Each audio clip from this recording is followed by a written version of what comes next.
Kzamanarch flew stealthily across the finely cloud-lined saffron sky by the power of his magic.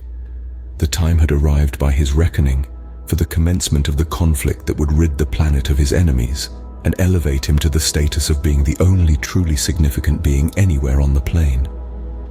The Gaul and Zuvian empires would be easy to provoke into open hostility. Their diplomats were at each other's throats as it was already. All-out war had broken out between Datos and Mirania. The Xoranians were immersed in combat with the forces of Scorn and Asgardon. The Min were in the grip of a massive famine. They could easily be drawn into a war with Shu and Yeva. Triarch, in the central region of the continent, was always trying to reinforce and expand its borders anyway.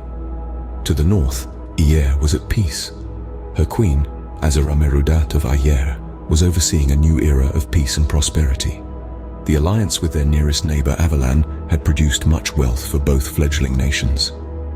The military forces of Jahani, Impervian and Nefrisia were all actively exploiting the weaknesses the natural disaster had forced on the Min defenses. The first objective that Kzamanarch set himself was the trigger for a war between Gaul and Shu.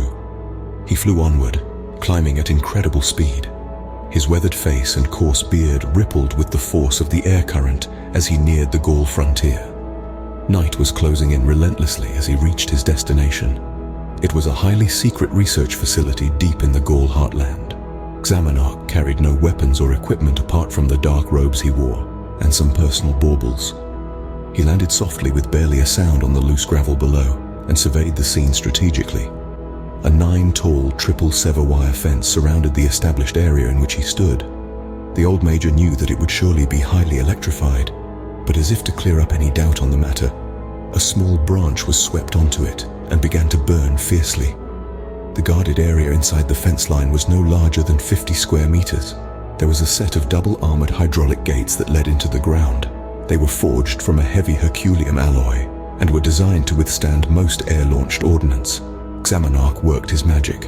In a progressive series of stages, he transformed himself physically from the appearance of a major to the tangible image of a certain famous Zuvian general.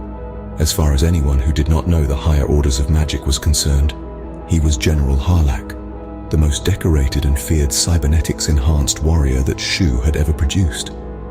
The disguise was flawless down to the last detail. Even the general's Revancha, a highly magical laser slasher assault rifle, was faultless and operative in duplication. Kzamanarch was pleased.